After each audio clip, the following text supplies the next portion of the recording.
message to worship one God. And the way we understand God is not from subjective experiences. Because you know, if for example, let's say you have a subjective experience. No, I understand but that. And the text and but you understand text. you asked me that why. You was quite like assertive when you said to me, why don't you think that my subjective opinion is the truth? Do you understand where I'm coming from now? No. So you understand that your belief could be false. I understand that everyone's belief could be false unless they're substantiated with evidence, yes? We can never have enough evidence. But we can though.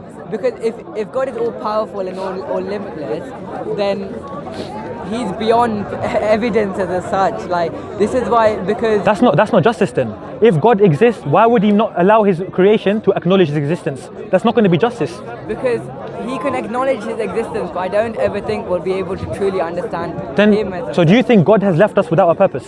No, I think God has given us, each and every individual, a purpose. And how do we understand the purpose that God has given us?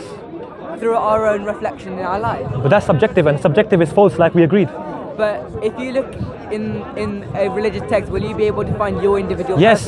Look, it's not about individual purposes. As Muslims, we believe in human purposes. Okay. So we as Muslims, when we acknowledge that Allah is one God, we affirm the revelation that He came with.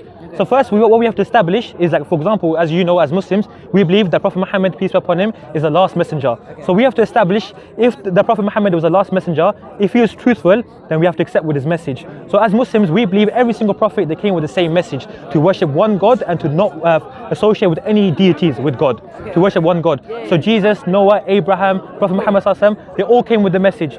So what they did is they came with revelation to convey to the people. And what the interesting thing that I want you to focus on is now, what God did to differentiate the prophets is to give them miracles, to give them prophecies, in order for them to differentiate from people to claim to be prophets. Because nowadays we see many people making religions to believe in their religion.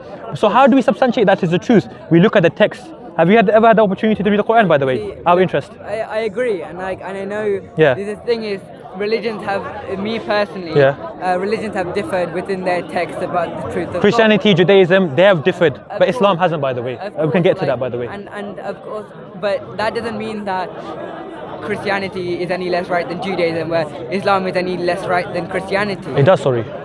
I know they differ, but in reality, see, my beliefs as an individual is that at the core of each religion, God came, or a prophet or a saint came to teach how we should treat one another when we were here. Absolutely. But so I know in the Quran it said to love your neighbors as brothers and sisters. Okay. So in the eyes of God, if we do that when we come here, we get His blessings. That's interesting, but you know the point that I mentioned earlier, yeah? Remember the example that I gave you, that if an individual is kind to his neighbor, he's really kind to his neighbor, he's kind to everyone around him, he gives them money, but if he's not kind to his own mother, is he really a good person? To the people, he's an amazing person, but deep down inside, he's not a good person because he's not good to his mother. So the same example that I want to apply is when it comes to God. We could be good to our creation, but are we really good when we're not being good to Allah? So when you're mentioning that all the prophets came with a message, do you understand the most important message, the foundation that all the prophets came with is to establish Tawheed. Tawheed is the concept of one God. Okay. So thing is, I believe. No, it's not a belief. I'm not saying that it's wrong. Okay. So you agree with me then? I'm not saying that your belief is wrong. So you agree with me then if it's not wrong? I told you what my beliefs were. No, but if you're not saying my belief is wrong, then that means you have to agree with me. What do you mean? You're saying my belief is not wrong. Yeah. So if my belief is not wrong, is it truthful? I didn't mean that I have to agree. Okay, that's fine. You. Okay, that's fine. We are all entitled to our own belief, and I don't think any of us are wrong. The only issue is, you said I know what you believe in is the truth and the wrong. With all due respect, I believe you contradict yourself. With all due respect. Yeah. I believe that you believe in a right and a wrong, in a truth and a false. Yeah. But I believe that there can be many truths. Do we believe in universal knowledge? What do you mean by universal? So do we believe as humans, do we all believe that hitting a baby or killing a baby is wrong? See, the thing is, I think no, because I think personally, I think that's wrong. But if you see a parent, I know which country are you from? Originally I'm from Pakistan. Pakistan. So if you look in Pakistan, for example, there's a lot of history of domestic violence, of child abuse, That's everywhere, by the way. Of course. I know in South Asia as well, it's a lot. It's everywhere. Very it happens. It happens here. It happens everywhere. Yeah. But do you think those parents think there's something wrong when they're doing that? No. But in the eyes of God, will that be wrong? In my beliefs, yes. In their beliefs, no. So that's why believe So that that's as long as you're a good person while you're here and you treat everyone with love and respect, if you hit your wife, you hit your child, you hit this, in the eyes of God, that's not going to be good. What I'm noticing you mostly from you is that your subjective experiences. I believe this is right, I believe this is wrong. But as human beings, we have subjective morality. So that basically means that we base our opinions, our morals, our values according to the society, according to the environment that we live in. Yes, this is wrong. Let me give you an example. No, we don't differ. I'm gonna make you agree with me. 3,000 years ago, if you was living in ancient Greece, if a baby was born with a deformity, what the ancient Spartans used to do, they used to kill that baby. The reason why they used to kill that baby is because from their moral principles is that those babies would not be able to help them in a battlefield. So they had their justifications according to their environment and consensus. Now I want to ask you, if you was living in ancient Sparta 3,000 years ago, would you agree with this principle? The thing is, be sincere, by the way, yeah? but I don't know. See, I don't know. You don't know. That's the problem. That's why religion comes to the picture. Let me tell you something really interesting. When it comes to Islam, it's objectivity. So murder will always be wrong. Incest will always be wrong. Adultery will always be wrong. That will never change. Because religion is objective. Because we get our revelations not from man-made individuals. We get it from the Creator. And the person that is most wise to determine the laws and legislation that we live by is the Creator of ourselves. The Creator of you knows you better than you know yourself.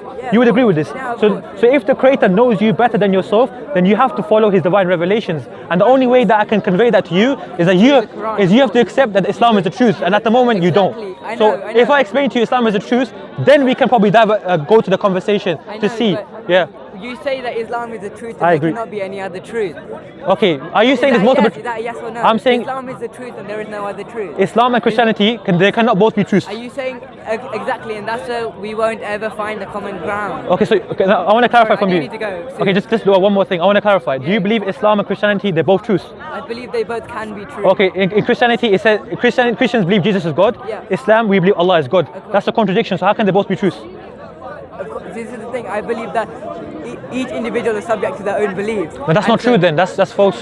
Because That's not based on evidence. This is based on your feelings, your emotions. It's not based upon your reason. Allah says, أَفَلَا تَعْقِلُونَ.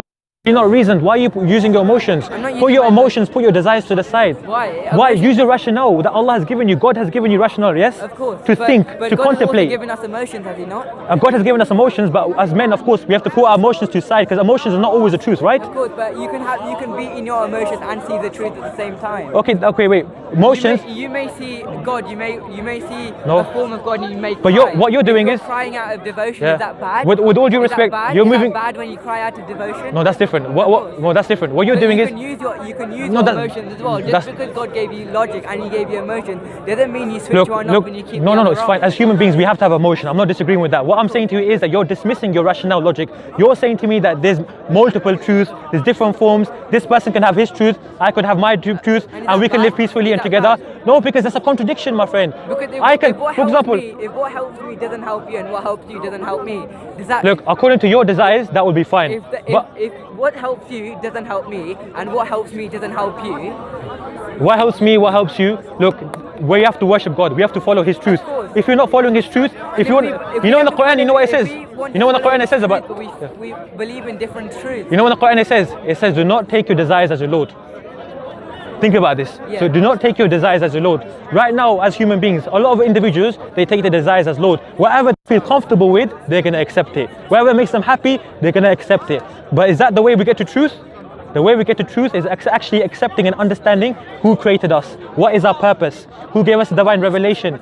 If Allah exists, if God exists, then He must have given us a information, a guide for us to understand and listen to. You also believe in a human purpose, whereas I believe in individual purpose. In that. Yeah, but like you said, individual purposes are subjective. Your purpose Exactly. But I believe it's problematic though. You don't believe that you can use my subjective opinion. No, because it's problematic. In ancient Sparta, you would agree that killing a baby is right if you lived in those times. Yeah, but That's crazy, to be honest. That's crazy, to be honest. yeah, I know. Think about that. Of course, but there's a lot of things that we'll do now that in 1,000, 2,000 years people would think, why are we doing what we're doing? Of course, here? morality changes. That's what I'm saying to you. Islam has objective morality. Murder, rape, these principles will always be wrong. Okay. That's why, alhamdulillah, we have religion. Yeah. For example, in this country, in this society, people are living godless. Okay, and when you live in a godless society, your morality, your principles, they change. And that's why it's really important for us individuals to stick to the revelation that our Creator gave to us. Not my Creator, your Creator as well. Of course. So you need to accept that your Creator has given you revelations, He has given you morality, He's given you the divine revelation that's given by God. Like, the interesting thing about you is that you believe in God. Yeah. And you agree that God cannot leave His creation without purpose. Look, with all due respect, Okay. I appreciate you. And Okay. I value our conversation. Okay. You said you need to go, yeah? Yeah, I do need to go. No problem. Take care of it. So think about it. I recommend to read the Quran, by the way, yeah? I have actually. Okay, cool. Okay.